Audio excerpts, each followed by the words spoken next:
Assalamualaikum warahmatullahi wabarakatuh. Waalaikumsalam warahmatullahi wabarakatuh. Selamat siang dan salam sejahtera untuk kita semua. Ya. Yang terhormat Pak Haji Una, Bu Pungki, Bu Pani, dan rekan-rekan dari BRAP SDM. Sebelumnya mohon izin, sedianya Pak Sekban, Pak Kaban mau hadir tadi dalam acara ini, namun pas dihubungi yang beliau masih di Kota Baru ya, masih di Kota Baru karena ada kegiatan lain. Jadi mungkin langsung saja untuk sesi pertama ini nanti saya akan coba menjelaskan secara umum tentang si pulpen Pak Guru. Kemudian nanti di sesi kedua akan dilanjutkan oleh Bu Pungki dari simulasi aplikasi.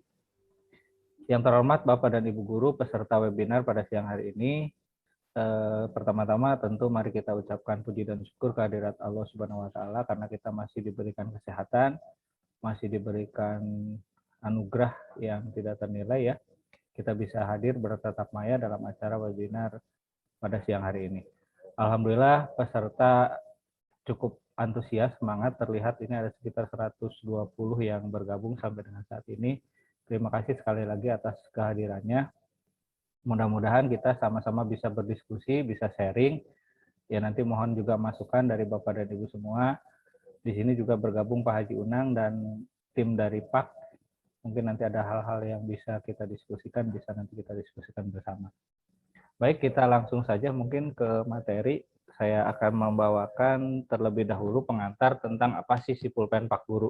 Tadi Bu Fani sudah menjelaskan secara umum ya tentang si pulpen Pak Guru. Jadi benar, ini adalah sebuah aplikasi kaitan dengan pengusulan.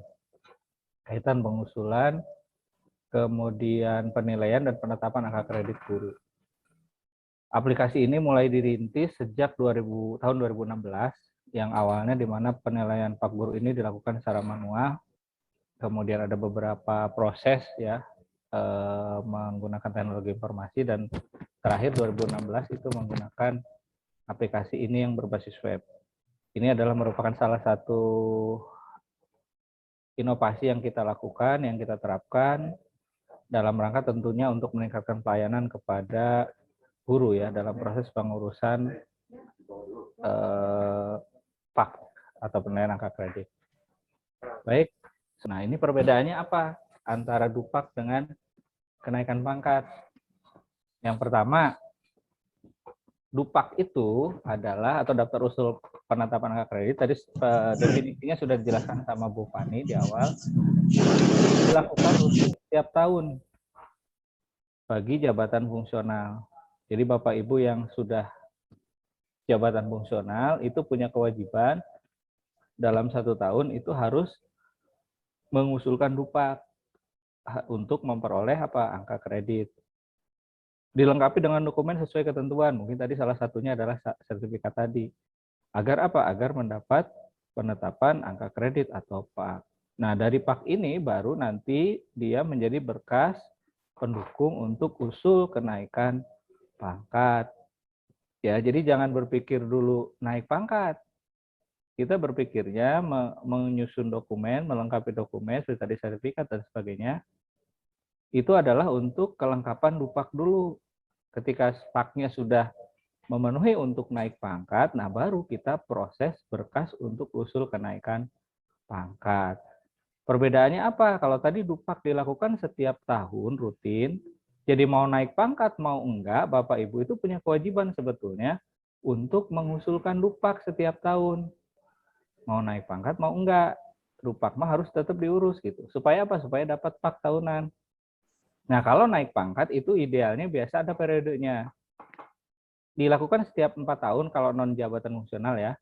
Antara April dan Oktober biasanya periodenya ya. Dilakukan setiap tahun kalau yang reguler. Dan naik pangkat juga ada beberapa jenis ya. Ada kenaikan pangkat pertama, kenaikan pangkat reguler, kenaikan pangkat bagi jabatan fungsional, penyesuaian ijazah dan sebagainya lah, ada macam-macam kriterianya. Itu tidak kita bahas di sini. Tapi intinya saya ingin menjelaskan bahwa ada perbedaan antara usul DUPAK dengan kenaikan pangkat. Jadi jangan sampai Bapak Ibu masih berpersepsi bahwa ketika mengusulkan berkas itu nanti outputnya udah jadi pangkat gitu. Ada prosesnya. Nah, yang kedua, naik pangkat itu dilakukan ketika memenuhi syarat angka kredit. Ini bagi jabatan fungsional. Jadi kalau tadi bagi struktural atau yang reguler itu bisa per 4 tahun, kalau jabatan fungsional sebetulnya ada kelebihan, ada keuntungan, di mana usul naik pangkat itu bisa dilakukan paling cepat kalau sekarang 2,5 tahun. 3 tahun Bapak Ibu sudah bisa naik pangkat. Asal apa? Syaratnya tadi, angka kredit yang diproses di sini sudah memenuhi gitu selama periode tersebut. Maka Bapak Ibu bisa naik pangkat. Tentu dilengkapi dengan dokumen syarat pendukung yang dipersyaratkan, termasuk salah satunya adalah angka kredit tadi, hasil dari ini. Jadi sertifikat tadi untuk pendukung ini. Dapat PAK, barulah Bapak Ibu naik pangkat gitu. Jadi tidak sertifikat langsung usul pangkat gitu maksudnya. Nah, baru akan mendapatkan penetapan kenaikan pangkat atau golongan kalau memenuhi syarat. Seperti itu ya Bapak Ibu. Nah, ini alurnya. Jadi kalau pejabat fungsional, ya pejabat fungsional itu punya kewajiban rutin setiap tahun, ini dilakukan setiap tahun, mengajukan dupak. Mau naik pangkat mau enggak, sekali lagi, Bapak Ibu yang sudah jabatan fungsional itu wajib mengurus dupak agar memperoleh nanti PAK tahunan ini. Nah, syarat-syaratnya apa nih kelengkapannya? Ada SK pangkat terakhir, kemudian PAK yang terakhir, sertifikat guru, pengembangan diri dan seterusnya, publikasi ilmiah. Ini untuk syarat-syarat pendapatan PAK. Kemudian berikutnya, setelah mendapatkan PAK, ada proses lagi kalau nanti diantaranya ada yang naik jenjang, itu berarti Bapak Ibu mengajukan kenaikan jenjang. Ini khusus kalau akan mengajukan kenaikan pangkat, misalnya dari 3B ke 3C, atau dari jenjang pertama ke muda, dari 3D ke 4A, dari muda ke madya, atau yang dari 4C ke 4D, madya ke utama. Ini harus ada proses dulu. Tidak cukup dengan PAK, ada harus proses kenaikan jenjang. Ini juga syaratnya udah ada. Nah, setelah ini dua terpenuhi, kalau yang tidak naik jenjang mah bisa langsung nih dari PAK ini langsung loncat ke kenaikan pangkat kalau sudah memenuhi angka kreditnya ya. Nah, baru di sini syarat-syarat kenaikan pangkat. Salah satunya di poin 4 itu adalah PAK yang tadi hasil proses di sini. Jadi yang tadi dimaksud sertifikat tadi sebetulnya bukan syarat naik pangkat, bukan syarat di sini, Pak. Sertifikat pendukung dan sebagainya itu baru syarat untuk memperoleh ini. Setelah ini PAK-nya dapat, barulah kita lengkapi untuk kenaikan PAK. Nah, ini tadi dilakukan setiap tahun. Kalau Japung dilakukan sesuai dengan angka kredit yang diperoleh, bisa 2,5 tahun atau 3 tahun. Ketika sudah naik pangkat, tentu ada pengembangan karir bagi Bapak Ibu. Ya, pengembangan karir, ya ada kenaikan tunjangan dan sebagainya. Ya. Nah, apa yang terjadi atau apa dampaknya ketika PAK ini terlambat? Ya, ketika Bapak Ibu tidak mengusulkan PAK, kira-kira apa dampaknya ya Bapak Ibu? Ada dampaknya enggak? Boleh sharing lagi mana barangkali? Ada yang mau open mic enggak? Kalau kita terlambat mengusulkan dupak dan tidak mendapatkan PAK, kira-kira ada dampaknya enggak bagi pengembangan karir kita? Tadi kan di sini di endingnya adalah pengembangan karir. Ternyata dampaknya yang pertama tentu akan terlambat naik jabatan tadi di tahap ini nih. Yang lain mungkin sudah pindah dari pertama, sudah sekarang menduduki muda, Bapak Ibu udah sekian tahun masih di pertama, jangan naik-naik. Kenapa? Karena di sini nggak dipenuhi. Yang dari muda mungkin udah ada yang di madya gitu ya. Kita masih di pertama aja atau di muda aja. Karena di sini belum terpenuhi. Permasalahan kedua, terlambat naik pangkat. Pasti ketika PAK-nya nggak ada, ya ini salah satu syarat nih. Kalau PAK-nya nggak ada, nanti di bagian pangkat akan ditanyain mana PAK-nya. Belum ada, urus PAK dulu. Mundur lagi, yang lain mah periode Oktober besok bisa udah berjalan, pemberkasan, kita mundur lagi ke belakang ke sini. Ngurus dupak dulu. Mending dupaknya 1 tahun ini aja. Kalau dupaknya berapa tahun ke belakang nggak ada, kan repot lagi. Gitu ya Bapak Ibu ya. Nah, yang berikutnya apa? Tentu akan berpengaruh pada penghasilan. Yang lain gajinya udah naik, tunjangannya naik, dan sebagainya. Karena kita naik pangkatnya juga nggak bisa, PAK-nya nggak ada, ya penghasilan kita juga akan berpengaruh. Dan yang terakhir tentu akan terlambat dalam pengembangan karir. Ya, jadi ketika pangkat tertentu misalnya kita bisa berpotensi misalnya gitu ya untuk ikut kepala sekolah dan sebagainya. Ya, jadi ke pengembangan karir selanjutnya juga akan sangat berpengaruh. Nah, jadi ini kira-kira dampaknya kenapa PAK itu harus disusun rutin dalam setiap tahun? Ya karena akan berpengaruh nanti panjang kepada karir Bapak Ibu semua. Jadi usulkanlah Dupak itu secara rutin supaya kita sama-sama enak lah, pengelola di sini mungkin enak, Bapak Ibu juga secara administrasi juga enak gitu ya. Nah, baik. Sekarang apa sih yang dimaksud dengan Dupak? Tadi sama Bu Fani sudah dijelaskan bahwa Dupak itu adalah kumpulan berkas yang sesuai dengan peraturan, ya kemudian disampaikan ke sekretariat tim penilai untuk dihitung angka kreditnya. Ya, ini dasar hukumnya bisa dilihat di sini. Nanti slide-nya boleh di-share ya, mengacu pada Permenpan nomor 16 tahun 2019. Ya. Nah, kemudian latar belakang kenapa sih kita buat sistem informasi? Kenapa kita buat aplikasi gitu ya, Dupak ini? Yang tadi dijelaskan di awal bahwa sistem ini mulai dikembangkan sejak tahun 2016. Pertama, guru itu adalah pendidik profesional. Jadi kita ingin bahwa Bapak Ibu itu punya tugas dan tanggung jawab yang besar dalam rangka mencerdaskan kehidupan bangsa. Bagaimana juga kita bantu fasilitasi untuk tadi pengembangan karirnya gitu ya. Kemudian yang kedua, kurangi pemahaman proses pengajuan Dupak. Nah, ini ternyata berdasarkan penelitian, waktu 2016 itu saya kebetulan melakukan proyek perubahan dalam penyusunan Sibolkan PAK ini. Jadi banyak persepsi di guru itu yang menganggap bahwa ketika mengusulkan berkas itu sudah pasti naik pangkat gitu. Kalau dulu di bidang kami, kebetulan pangkat itu masih di bidang saya, 2015, 14, 15 itu saya masih megang pangkat dan PAK ini. Jadi ketika ada tiba-tiba datang guru nanyakan, Pak, pangkat saya udah jadi belum? Sebentar Pak, ngusulinnya kapan? Berkasnya apa? Ternyata setelah diusuli dia baru mengusulkan Dupak gitu. Jadi ada masih mispersepsi antara usulan Dupak itu sudah dianggap dia mengusulkan naik pangkat. Padahal tadi kalau kita lihat di slide sebelumnya, itu alurnya kan tahapannya berbeda. Nah kemudian kendala lain yang kita hadapi saat itu dan mungkin saat ini juga ya, karena kurangnya personil dalam tim penilai serta terbatasnya waktu ya. Jadi tim penilai ini sebagian besar dari guru ya. Kalau harus standby di BKPSDM, karena kebetulan sekretariat tim PAK kita tarik di BKPSDM oleh Pak Sekban waktu itu bekerja sama dengan Disdik, itu ada keterbatasan. Jadi makanya kita fasilitasi dengan aplikasi sehingga tim penilai bisa melakukan penilaian dari rumah atau dari sekolah gitu ya, tidak harus datang ke BKPSDM. Nah ini beberapa latar belakang kenapa munculnya Spulpen ini.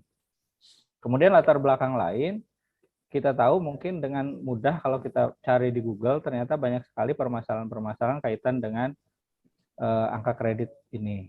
Ya, jadi harapannya dengan menggunakan aplikasi ini kita bisa membantu meminimalisasi terhadap permasalahan-permasalahan kaitan dengan penerbitan angka kredit bagi guru ini. Contoh yang terakhir ini yang di Republika ya, kalau kita baca ini kejadiannya di Cirebon, oknumnya itu orang Subang. Ya, jadi sampai ratusan juta gitu ya bisa dicari di Google. Ini gara-gara hanya ingin mendapat PAK dengan cepat, padahal dengan cara yang salah. Kan sayang gitu ya. Nah, adapun analisis permasalahan yang kita coba urai pada saat itu, kenapa sistem PAK ini dibuat? Yang pertama adalah penyebabnya yaitu mekanisme usul penilaian angka kredit masih manual. Jadi pada saat itu sebelum adanya sistem penilaian itu masih manual. Kemudian pemahaman guru tentang mekanisme pengusulan penetapan penilaian angka kredit juga masih rendah tadi, masih ada persepsi bahwa usul Dupak itu udah pasti dapat angka kredit gitu. Atau usul Dupak itu kalau mau naik pangkat saja nanti ya, kalau mau naik pangkat baru ngusulin PAK, kan? Itu yang salah. Kemudian informasi mekanisme prosedur pengusulan PAK masih kurang. Jadi trackingnya usulnya sudah sejauh mana juga masih ada kendala. Kemudian dokumentasi fisiknya hilang. Jadi kadang-kadang datang ke sini minta PAK yang tahun berapa gitu, minta dicetak lagi, kita harus cari lagi dan sebagainya. Kemudian belum adanya standar waktu penetapan PAK. Nah, akibatnya permasalahan yang muncul adalah pelayanan pengusulan penilaian angka kredit itu belum optimal. Dampaknya apa? Salah distribusi dalam penilaian perhitungan. Jadi kadang-kadang PAK yang sudah ditetapkan direvisi karena salah jumlah dan sebagainya, karena masih manual. Kemudian progres informasi usul Dupak terbatas. Jadi setiap mau ngecek harus datang ke PKPSDM atau ke sekretariat itu harus menanyakan. Kemudian tadi hilangnya dokumentasi PAK, penetapan PAK yang terlambat, ya, sehingga berdampak pada kenaikan pangkat juga terlambat. Nah, tantangan yang dihadapi adalah kenapa kita PAK guru ini menjadi prioritas, karena ternyata 51% PNS Karawang itu adalah didominasi oleh guru. Ini berdasarkan data per Mei ya. Sekarang udah Juli ya sekarang. Ini mungkin udah agak berubah datanya. Ini data Mei 2021 kemarin. Itu 51% PNS Karawang itu guru ya. Jadi jumlahnya paling banyak di antara yang lain. Kalau kita lihat data di sebelahnya, ini ada grafik. Grafik ini menunjukkan jumlah pensiun.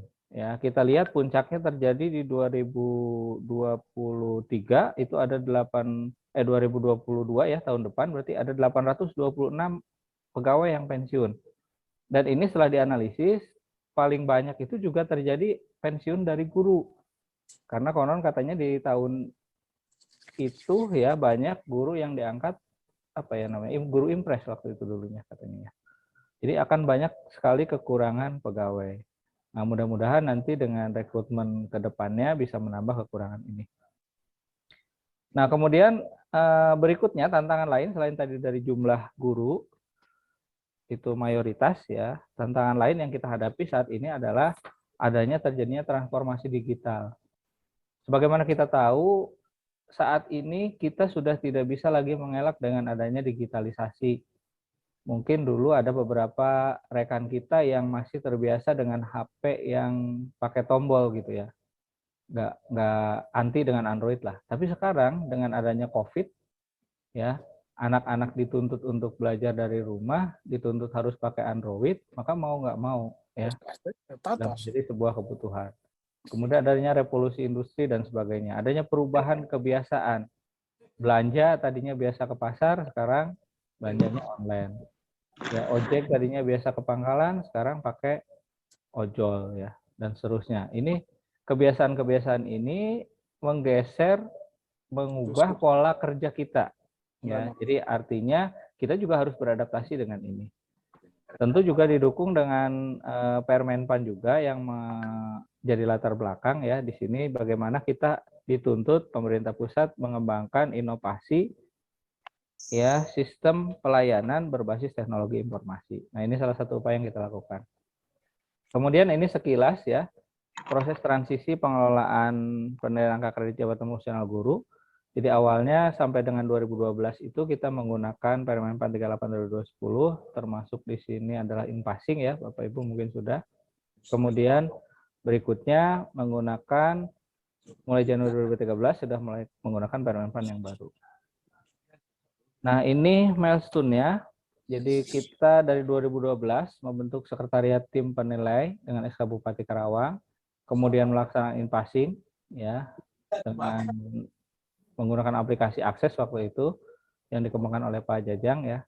Kemudian analisis prosedur dan mekanisme sistem PAK, mengembangkan aplikasi PAK Guru berbasis Microsoft Access, namun pada saat itu ada keterbatasan ya. Jadi Microsoft Access ini ternyata ketika datanya cukup besar dia jadi hang gitu ya. Jadi jumlah guru yang banyak ya dikalikan dengan jumlah PAK, ternyata dia ada keterbatasan daya tampungnya. Sehingga dirubahlah imigrasi ke MySQL pada tahun 2015. Kemudian berikutnya tahun 2016 mengembangkan aplikasi ePAK Guru. Ini Bapak Ibu bisa mengecek dengan memasukkan NIP-nya, bisa mengetahui riwayat PAK-nya. Kemudian baru 2016 dirintis uji coba sistem pulpen PAK Guru. Waktu itu kita uji coba di 4 sekolah. Kemudian berikutnya 2017 kita implementasikan di level SMP karena jumlahnya sedikit. 2018 baru di SD. Namun tahap ini masih menggunakan operator. Harapannya ke depannya kita sudah mulai penggunanya itu masing-masing guru. Jadi seperti pare lah. Kalau di pegawai yang lain itu kan sekarang laporan bulanan itu kita menggunakan pare. Gitu ya. Nanti PAK juga harapannya seperti itu. Ini memang idealnya kita pinginnya sudah dari kemarin berjalan, namun karena kendala di programmer, kesibukan dan sebagainya belum bisa terrealisasi ya. Mudah-mudahan dalam waktu dekat ini bisa terrealisasi. Dan 2019 aplikasi Pulpen Pak Guru ini sudah mulai direplikasi Jadi ada beberapa jabatan fungsional yang mengadopsi sistem ini seperti fungsional polisi pamong praja, kemudian penyuluh pertanian, beberapa japung kesehatan itu sudah mulai menggunakan aplikasi penilaian PAK-nya seperti si pulpen Pak Guru ini. Ini beberapa flow-nya ya, mungkin tidak perlu kita bahas di sini. Nah, ini contoh output-nya Bapak Ibu. Bisa kita lihat di sini. Yang paling atas ini kita bisa lihat profil ya. Nanti sama Bu Pungki akan dijelaskan lebih detail aplikasinya. Jadi profilnya udah jelas. Di sini ada fotonya, ada data utamanya, data pendidikan, data PAK terakhir, dan seterusnya. Kemudian kalau sudah di bagian bawah, ada nomor 1 sampai 5. Apa ini nggak kebaca? Ini adalah progres, Pak. Jadi yang tadi kalau secara manual itu kita harus ngingkit ke BKD untuk nanyain sudah sejauh mana PAK kita. Dengan si pulpen ini kita bisa tahu nih, misalnya yang seperti ini, atas nama Bu Ani ya ini. Bu Ani ini nomor 2-nya aktif, berarti status usulan PAK dia ada di tim penilai PAK. Di bawahnya Bu Ani ini bisa lihat juga riwayat PAK-nya ya, yang sebelum-sebelumnya. Ini contoh penetapannya output dari aplikasi. Kemudian ini kita juga ada grupnya, grup si pulpen PAK Guru, ini grup khusus untuk operator sekolah ya. Jadi kita bisa berdiskusi di sini kaitan permasalahan dan seterusnya. Nah, kemudian sebelum sesudah kita bisa bandingkan seperti ini Bapak Ibu. Jadi ini tampilan di sebelah kiri ini penilaian PAK sebelum adanya sistem dengan menggunakan manual. Ada potensi perhitungan data yang salah ya, seperti ini karena masih ditulis-tulis seperti ini kan. Bisa saja menjumlahkannya salah dan seterusnya. Maka waktu itu dulu ada beberapa gitu ya, suka ada diperbaiki PAK-nya, salah hitung dan sebagainya, salah masukin. Nah, dengan aplikasi ini, di sebelah kanan Bapak Ibu bisa lihat, Bapak Ibu tidak usah pusing-pusing ngapalin berapa bobotnya ini. Tinggal dipilih aja kriterianya, nanti dia akan otomatis menghitung. Sampai jumlah akhirnya juga dihitung oleh sistem. Sehingga bobot penilaian dilakukan secara otomatis oleh aplikasi, perhitungan akan menjadi lebih akurat, data tersimpan secara digital. Jadi tadi, misalnya saya butuh riwayat PAK yang ini nih, tinggal diklik saja, di-download ya, PDF-nya udah bisa dicetak sendiri. Jadi nggak ada cerita lagi PAK hilang gitu ya, minta cetak lagi nggak usah. Karena sudah terdokumentasi. Bahkan kita bisa akses di mana saja, misalnya lagi diklat di Bandung, lagi diklat di Jakarta, itu bisa diakses. Kemudian dapat progres usul DUPAK dapat diakses secara online tadi ini. Ya, kita bisa tahu progresnya ini sudah di tahap mana. Itu Bapak Ibu kira-kira. Ini beberapa sosialisasi yang pernah kita lakukan untuk pasca pandemi, mungkin ini baru pertama kali kita mulai ya. Mudah-mudahan ke depan bisa lebih sering lagi. Nah, sedikit tips saja kepada Bapak Ibu agar mudah dalam menyusun DUPAK itu bagaimana. Yang pertama, dokumentasikan setiap bukti kegiatan. Jadi sekecil apapun kegiatan yang Bapak Ibu lakukan di sekolah ya, mengajar dan sebagainya, kalau itu menjadi unsur penunjang dalam DUPAK, tolong didokumentasikan. Jangan entar aja lah, besok aja lah, nunggu nanti aja kalau mau. Nah, itu biasanya makin lama datanya entah di mana hilang, kemudian kita perlu waktu lagi dan sebagainya untuk mencari. Jadi sebaiknya didokumentasikan dari sekarang. Misalnya disiapkan map yang dalamnya itu ada plastiknya tuh, kita masukin tuh. Kalau perlu disusun, diklasifikasikan, dikelompokkan berdasarkan unsur penilaian. Sehingga pada saat entry ke aplikasi si pulpen Pak Guru itu nanti menjadi mudah ya. Menjadi mudah karena apa? Pada saat masuk ke aplikasi tinggal tinggal di inputkan saja, datanya udah siap. Jadi jangan sampai Bapak Ibu udah masuk si pulpen, udah masuk aplikasi, ini mau input apa ya? Datanya yang mana ya? Masih nyari. Nah, itu juga jadi kendala biasanya. Kalau ini tersusun dengan baik, terencana, tentu juga entry-nya juga akan mudah dan gampang. Itu sedikit tips ya. Nah, keunggulan dan kekurangan dari aplikasi ini ya, masih banyak kekurangan memang. Yang pertama, kelebihannya proses penilaian DUPAK oleh tim PAK dilakukan secara online melalui aplikasi, sehingga tentunya akan diharapkan dapat mempermudah dan mempercepat proses penilaian. Informasi hasil penilaian PAK, Inpasing PAK terbuka, dapat diakses melalui web secara online. Jadi tidak perlu Bapak Ibu meluangkan waktu datang gitu ya, apalagi di masa pandemi seperti ini. Tinggal masukkan NIP-nya, akses ke Pak Expo tadi akan terlihat. Dapat mengatasi masalah keterbatasan pegawai ya. Kemudian progres usul dupak dapat dicek atau di tracking, meminimalisasi pertemuan langsung dan adanya pungutan lain-lain. Kemudian kelemahan, proses entry masih dilakukan operator. Nah, harapan kita memang ini menjadi tanggung jawab masing-masing guru ya. Jadi masing-masing guru nanti ke depannya bisa mengentry sendiri, tidak harus mengandalkan operator. Kemudian masih menggunakan dokumen fisik karena server kita belum memadai. Nah, nanti ke depannya juga harapannya dokumen-dokumen yang penunjang tadi di-scan dan di-upload. Penetapan masih tanda tangan manual ya. Kita belum menggunakan tanda tangan digital dari distrik ya. Berkaitan dengan aplikasi. Kemudian berikutnya dampak sebelum dan sesudah. Yang pertama kesalahan penjumlahan perhitungan. Sebelumnya tadi karena manual, di sesudah itu penjumlahan perhitungan secara otomatis ya, lebih tepat akurat. Identifikasi histori data Pak tidak ada. Sekarang identifikasi histori Pak ada. Di aplikasi sudah terlihat. Informasi hasil penilaian Pak terbatas, informasi sekarang terbuka bisa diakses. Progres usul penilaian Pak tidak pasti, menjadi lebih pasti. Keterlambatan penerbitan Pak sering terjadi, perlahan bisa kita kurangi. Kemudian mekanisme penilaian Pak juga akan muncul. Dan yang terakhir, sebelum saya akhiri, pada akhirnya adalah kira-kira apa? Akan susah atau mudah? Akan susah kalau apa? Kalau dipikirkan, kalau dibayangkan, kalau diangan-angan, kalau di apa ya? Wah, kok begini, wah kok begitu, harus ini, harus itu. Kalau seperti itu memang jadinya akan susah. Tapi akan mudah kalau dikerjakan. Tadi dicicil ya, kita cicil, kita dokumentasikan. Jadi sebesar apapun pekerjaan kalau tidak ada eviden dokumentasinya tidak bisa diakui. Tapi kalau kita mendokumentasikan dengan baik, tentu itu akan membantu penilaian bagi kita juga. Baik, kesimpulannya dengan pemahaman teknologi informasi bagi proses pengolahan data Pak Guru yang jumlah datanya cukup banyak, sangat membantu karena dapat meningkatkan akurasi dan mempercepat pelayanan. Kemudian dengan Simulpan Pak ini diharapkan mampu mengatasi terbatasnya jumlah personil, terbatasnya waktu, serta diharapkan mampu mengatasi pemahaman guru tentang proses dupak. Jadi sekali lagi, dupak itu salah satu syarat untuk naik pangkat. Usul dupak belum langsung dapat kenaikan pangkat. Dan dupak itu kewajiban Bapak Ibu rutin setiap tahun. Dupak itu bukan hanya akan naik pangkat saja. Yang terakhir, memberikan kemudahan bagi guru tentunya dalam mengecek status usul dupaknya secara online. Mungkin itu saja dari saya kembalikan ke Bu Pani. Mohon maaf kalau ada kesalahan atau kekurangan. Nanti kalau ada pertanyaan bisa kita diskusikan di sesi selanjutnya. Bu Pani, mangga. Assalamualaikum warahmatullahi wabarakatuh.